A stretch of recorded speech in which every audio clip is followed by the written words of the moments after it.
آج کے اس تفصیلی جائزے میں ہم ایک ایسی تحریر کا مطالعہ کرنے والے ہیں جو سچ کہوں تو اپنے اندر پوری انسانی زندگی، کائنات کے آغاز اور اس کے انجام کا ایک مکمل نچوڑ رکھتی ہے۔ ہاں، اور یہ واقعی ایک انتہائی اہم اور جامع نسخ ہے جس کا عنوان دوبارہ زندہ کیے جانے اور جزا و سزا کا الہی وعدہ ہے۔ بالکل۔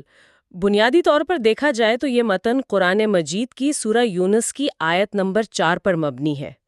اس فکری نشست کا جو مقصد ہے نا، وہ اس چھوٹے مگر نہایت گہرے متن کے ہر پہلو کو گہرائی سے سمجھنا ہے۔ صحیح بات ہے، مطلب یہاں انسانی پیدائش، واپسی اور مکمل انصاف کے تصورات کو صرف چند الفاظ میں ایک ہی جگہ بیان کر دیا گیا ہے۔ چلیے اس نس کے مخفی پہلوؤں کو تھوڑا کھول کر دیکھتے ہیں۔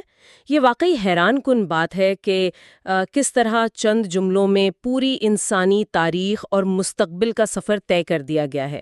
ایسے لگتا ہے جیسے سمندر کو کوزے میں بند کر دیا گیا ہو۔ یہاں جو سب سے قابل غور پہلو ہے وہ یہ ہے کہ یہ الفاظ صرف رسم و رواج یا کسی مخصوص عقیدے کی حدود تک محدود نہیں رہتے، بلکہ یہ ایک مکمل کائناتی نظام کی واضح نشاندہی کرتے ہیں۔ ایک مکمل نظام۔ جی، جب اس متن کا گہرائی سے مطالعہ کیا جائے تو یہ احساس نمایاں ہوتا ہے کہ اس کائنات میں کچھ بھی بے تکا، ادھورا یا بے مقصد نہیں ہے۔ ہر شے کا ایک آغاز ہے اور اس کا ایک اٹل منطقی انجام بھی ہے۔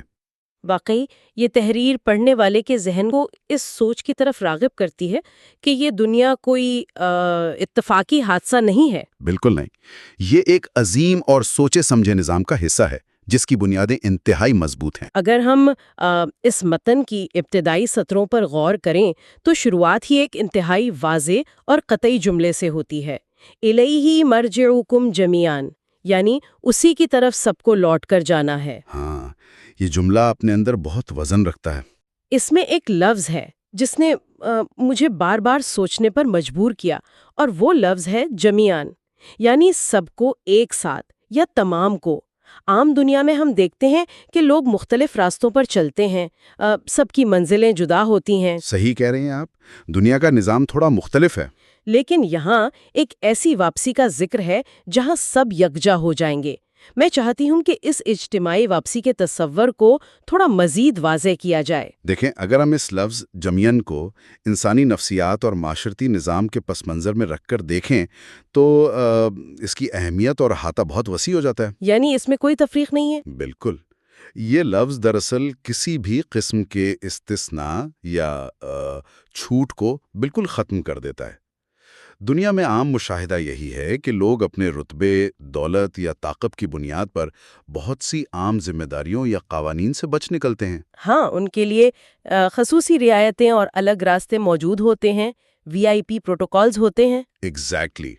لیکن یہ متن خبردار کر رہا ہے کہ اس آخری اور عظیم واپسی کے وقت کوئی خصوصی رعایت نہیں ہوگی اور نہ ہی کوئی پیچھے چھوٹے گا۔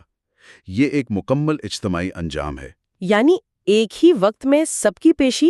جی، ایک ہی وقت میں پوری انسانیت، چاہے ان کا تعلق ابتدائی دور سے ہو یا آخری صدیوں سے، کسی بھی خطے سے ہو، ان سب کی واپسی بالکل یکجا ہوگی۔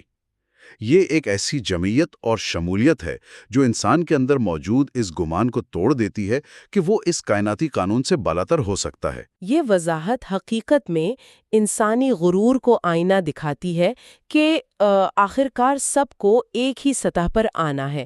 اسی جملے کے متصل بعد متن ایک اور دعویٰ پیش کرتا ہے، وعد اللہ حقاً، یعنی اللہ کا وعدہ سچا ہے۔ یہ حصہ آگے کی بنیاد رکھتا ہے۔ دنیا میں جب وعدے کیے جاتے ہیں تو ان کے ساتھ ایک نادیدہ شک ہمیشہ جڑا رہتا ہے کہ حالات بدل سکتے ہیں، ارادے تبدیل ہو سکتے ہیں، لیکن یہاں اس واپسی کو امکان کی بجائے اٹل حقیقت کے طور پر پیش کیا جا رہا ہے۔ اس فرق کو سمجھنا کتنا ضروری ہے؟ میں سمجھتا ہوں کہ یہی وہ بنیادی نقطہ ہے جو اس نص کو اتنا پرتاثیر بناتا ہے۔ یہاں وعدہ اور حق، ان دونوں الفاظ کا ملاپ غور کرنے والوں کو شکوک و شبہات سے نکال کر مطلق یقین کی طرف لے جاتا ہے۔ فلسفیانہ تحقیق میں بھی تو امکان اور یقین کا فرق اہم ہوتا ہے نا؟ بالکل، فلسفیانہ تحقیق میں دو چیزیں ہوتی ہیں۔ ایک کسی بات کا محض امکان ہونا کہ ہاں شاید موت کے بعد زندگی ہو۔ امکان میں ہمیشہ انکار کی گنجائش بچی رہتی ہے۔ مطلب شک کی گنجائش رہتی ہے۔ صحیح کہا، لیکن متن یہاں کسی امکان پر بحث نہیں کر رہا، بلکہ اسے ایک ایسی سچی حقیقت کے طور پر فراہم کر رہا ہے جس میں تبدیلی ناممکن ہے۔ اور اس یقین کا انسانی زندگی پر کیا اثر پڑتا ہے؟ جب کسی انجام کو اٹل وعدے کے طور پر ذہن نشین کر لیا جاتا ہے تو اس کا براہ راست اثر انسان کے موجودہ اعمال پر پڑتا ہے۔ جو شخص اس وعدے پر یقین رکھتا ہے اس کی زندگی گزارنے کا پیمانہ مکمل طور پر بدل جاتا ہے، کیونکہ اسے معلوم ہوتا ہے کہ اس کا ہر قدم اس سچے وعدے کی طرف اٹھ رہا ہے۔ بالکل یہی بات ہے۔ لیکن یہی پر آ کر ایک عقلی سوال اٹھتا ہے۔ دنیا میں جب ہم مختلف لوگوں کو دیکھتے ہیں تو اس واپسی یا دوبارہ زندہ کیے جانے کے تصور کو ہضم کرنا ایک عام ذہن کے لیے تھوڑا مشکل معلوم ہوتا ہے۔ ہاں، ظاہر ہے، انسانی عقل مادی چیزوں پر چلتی ہے۔ انسان مٹی میں مل جاتا ہے، اس کے وجود کے ذرے ہواؤں اور پانیوں میں بکھر جاتے ہیں۔ ایسے میں دوبارہ وہی وجود کیسے کھڑا ہو سکتا ہے؟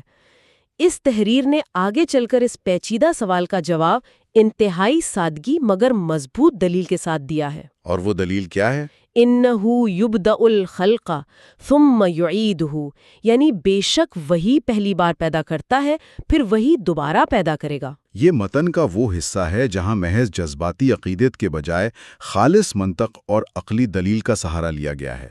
ہر دور کے سوچنے والوں نے پیدائش اور موت کے چکر پر سوالات اٹھائے ہیں۔ منطقی طور پر یہ دلیل کتنی ٹھوس ہے؟ دیکھیں، یہاں متن کوئی مخفی فلسفہ بیان کرنے کے بجائے انسان کو اس کی اپنی موجودہ حالت پر غور کرنے کی دعوت دیتا ہے۔ پہلی تخلیق کو دوسری تخلیق کی صنعت کے طور پر پیش کیا گیا ہے۔ اس الجھن کو سمجھنے کے لیے ہم ایک عام سی مثال لے سکتے ہیں۔ ہاں، مثال سے بات زیادہ واضح ہو جائے گی۔ فرض کریں ایک ماہر انجینئر ایک انتہائی پیچیدہ اور نایاب آلہ ایجاد کرتا ہے۔ پہلی دفعہ اس کا نقشہ بنانا، اس کے پرزے تراشنا، سب کچھ صفر سے شروع ہوتا ہے، جس میں صدیوں جیسی دماغی محنت درکار ہوتی ہے۔ یعنی کمپلیٹلی اسکریچ سے شروع کرنا پڑتا ہے۔ صحیح، لیکن اگر وہ آلہ بکھر جائے یا اس کے پرزے الگ الگ ہو جائیں تو اس انجینئر کے لیے ان پرزوں کو دوبارہ جوڑنا پہلی دفعہ ایجاد کرنے کی نسبت انتہائی آسان عمل ہوتا ہے۔ یہ مثال تو واقعی عام عقل کو مطمئن کرنے کے لیے کافی ہے۔ حالانکہ کائنات کے خالق کے لیے آسان اور مشکل کا کوئی پیمانہ نہیں، لیکن انسانی عقل کو مطمئن کرنے کے لیے یہ ایک نہایت واضح اور ٹھوس دلیل ہے۔ اگر ایک عظیم ہستی کسی وجود کو معدوم میں محض یعنی مکمل صفر سے وجود بخش سکتی ہے تو بکھرے ہوئے اجزاء کو دوبارہ یکجا کرنا عقلی طور پر بالکل ممکن بلکہ لازمی معلوم ہوتا ہے۔ یہ دلیل واقعی ذہن کو جھنجھوڑتی ہے۔ اگر ہم پہلی تخلیق کو اپنی آنکھوں سے دیکھ رہے ہیں، ہمارا اپنا سانس لینا، دھڑکنا، کائنات کا پھیلنا، تو اس زندہ حقیقت کو تسلیم کرنے کے بعد اسی نظام کے اگلے مرحلے یعنی ارادے پر سوال اٹھانا دراصل اپنی ہی عقل کی نفی کرنے کے مترادف ہو جاتا ہے۔ بالکل، یہ عقلی تناقض ہے کہ آپ پہلی چیز مان لیں اور دوسری پر شک کریں۔ تن کے اگلے حصے میں ملتا ہے لِيَجْزِيَ الَّذِينَ آمَنُوا وَعَمِلُوا الصَّالِحَاتِ بِالْقِسْطِ، یعنی تاکہ وہ ان لوگوں کو انصاف کے ساتھ جزا دے جو ایمان لائے اور انہوں نے نیک اعمال کیے۔ یہاں دو چیزوں ایمان اور نیک اعمال کو ایک ساتھ بیان کیا گیا ہے۔ ان دونوں کا باہمی ربط اس پورے کائناتی نظام کی بنیاد ہے۔ عقیدہ اور عمل دونوں مل کر ہی کسی وجود کو بامقصد بناتے ہیں۔ اگر کوئی شخص صرف دل میں سچائی کو مانتا ہے مگر اس کے اعمال اس کی تصدیق نہیں کرتے تو وہ دعویٰ بالکل کھوکھلا ہے۔ جیسے کسی بات پر یقین ہو پر عمل اس کے الٹ ہو۔ ایگزیکٹلی۔ اس کی مثال ایسی ہے جیسے کسی شخص کو یقین ہو کہ آگ جلاتی ہے مگر وہ پھر بھی اپنا ہاتھ اس میں ڈال دے۔ دوسری طرف اگر اعمال اچھے ہیں مگر ان کے پیچھے کوئی مضبوط فکری بنیاد یا سچا یقین نہیں تو ان کی حیثیت اس پتے کی سی ہے جو ہوا کے ہر جھونکے کے ساتھ اپنا رخ بدل لیتا ہے۔ یعنی نیت اور اعمال کا کمبینیشن ضروری ہے۔ متن یہ واضح کرتا ہے کہ اصل کامیابی اور جزا انہی لوگوں کے لیے مخصوص ہے جنہوں نے سچائی کو پہچانا اور پھر اپنے اعمال کو اس سچائی کے سانچے میں ڈھال دیا۔ یہ دونوں عناصر ایمان اور عمل دراصل درخت کی جڑوں اور اس پر لگنے والے پھلوں کی طرح آپس میں جڑے ہوئے ہیں۔ اس جملے میں ایک اور لفظ ہے جو پوری تحریر کی جان معلوم ہوتا ہے اور وہ ہے بالقسط، جس کا مطلب ہے مکمل انصاف یا عدل کے ساتھ۔ یہ لفظ بالقسط پوری کائناتی کہانی کا کلائمیکس ہے۔ اگر ہم اپنی دنیا کی طرف نگاہ ڈالیں تو یہاں کا انصاف ہمیشہ نامکمل معلوم ہوتا ہے، فیصلوں میں غلطی کا امکان رہتا ہے اور بے گناہ اکثر پس جاتے ہیں۔ تو کیا دوبارہ پیدا کرنے کا مقصد اس نامکمل انصاف کی تکمیل ہے؟ بالقسط کا تصور کائنات کی سب سے بامقصد تصویر فراہم کرتا ہے۔ اگر ہم اس تحریر کی روح کو سمجھیں تو یہ واضح ہوتا ہے کہ دوبارہ پیدا کیے جانے کا سب سے عظیم مقصد ہی اس لفظ بالقسط میں پوشیدہ ہے۔ انسان تو شروع سے ہی عدل کا طلبگار رہا ہے۔ بالکل، مگر یہ موجودہ دنیا اپنی ساخت کے اعتبار سے ایسی نہیں جہاں ہر عمل کا مکمل اور ٹھیک ٹھیک بدلہ مل سکے۔ یہاں ہم دیکھتے ہیں کہ کئی نیک سیرت انسان ساری زندگی مصائب اور مصیبتوں میں گزار دیتے ہیں، انہیں ان کی نیکی کا کوئی وسیع اجر نہیں ملتا، اور اکثر ظالم عیش میں ہوتے ہیں کرتے ہیں اور بغیر کسی سزا کے دنیا سے گزر جاتے ہیں۔ اگر موت آخری انجام ہوتی تو اس سے بڑا ظلم کوئی اور نہ ہوتا۔ یہ کائنات دنیا کا سب سے بڑا ناانصافی پر مبنی نظام ثابت ہوتی۔ ایگزیکٹلی، اس لیے تخلیق ثانی یا دوبارہ پیدائش اس کائنات کی کسی خامی کو دور کرنا نہیں ہے، بلکہ اس ادھورے نظام عدل کو اس کے عروج تک پہنچانا ہے۔ بالقسط اس بات کی امید ہے کہ ایک دن ترازو بالکل سیدھا کھڑا ہوگا اور ذرے ذرے کا حساب اپنی جگہ پر ٹھیک بیٹھے گا۔ یہ واقعی انسانی قلب کو مطمئن کرنے والی امید ہے کہ کائنات اندھی اور بحری نہیں ہے، بلکہ اس کی بنیاد میں ایک عظیم تر عدل شامل ہے۔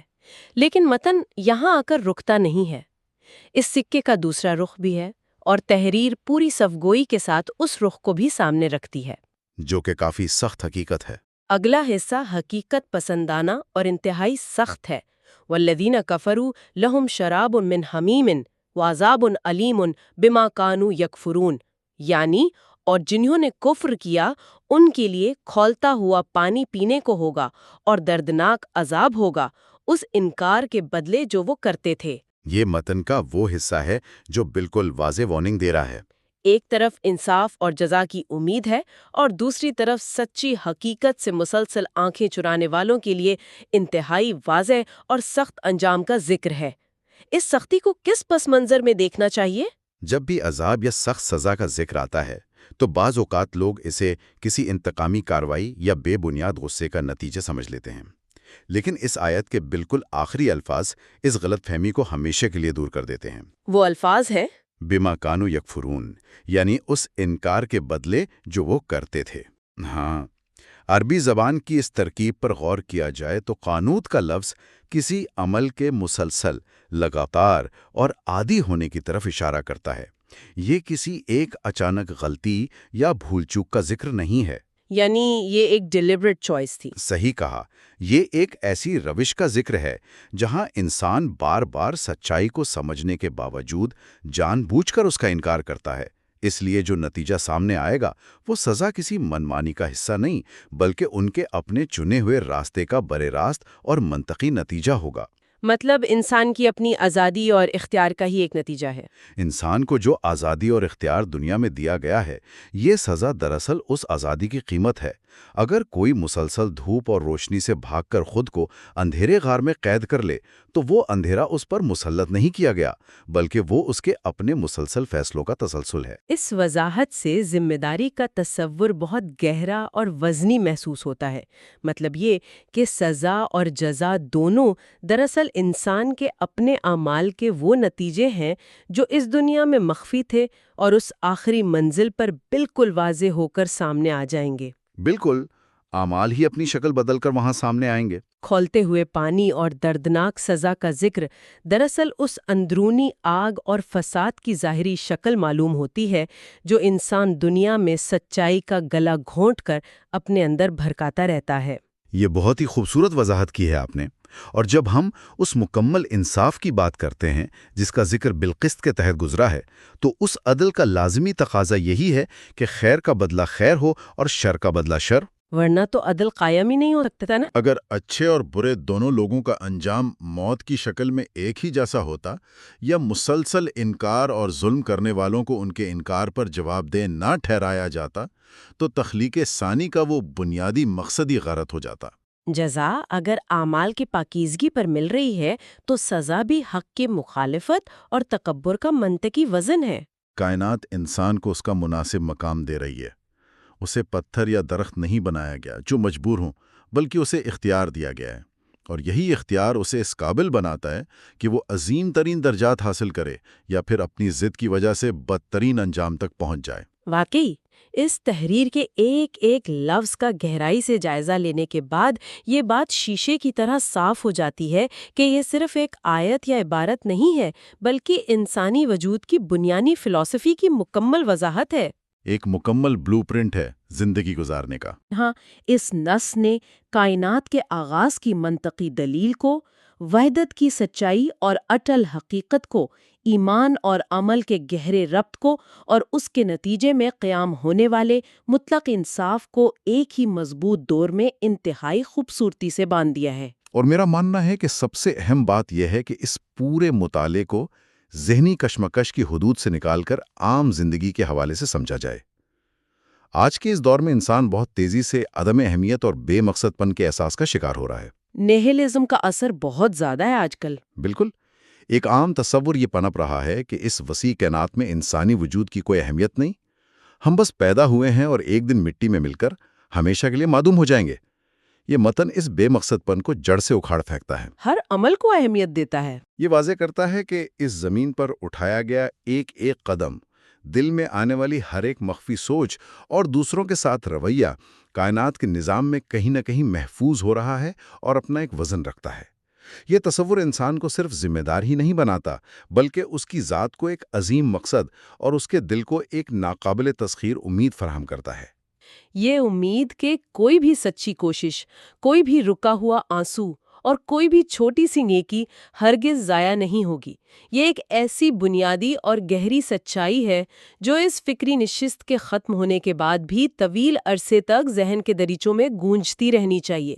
صحیح کہا آپ نے۔ زندگی کو اس وسیع تر پس منظر میں دیکھنا انسانی سوچ کے افق کو حیرت انگیز حد تک وسیع کر دیتا ہے۔ اس تفصیلی اور گہرے مطالعے کو سمیٹتے ہوئے یہ نص ہمارے سامنے ایک نہایت اہم اور سوچے سمجھنے والا سوال کھڑا کر دیتی ہے۔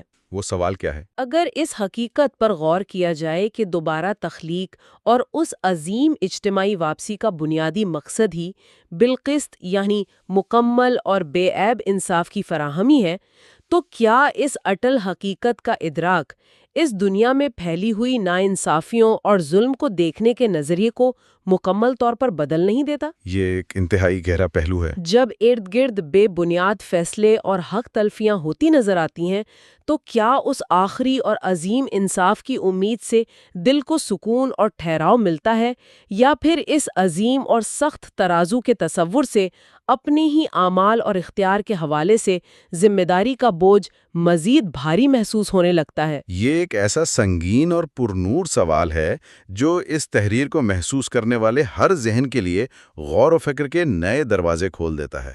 ایک ایسی سوچ جو زندگی کے بچے ہوئے سفر کا رخ ہمیشہ کے لیے طے کر سکتی ہے۔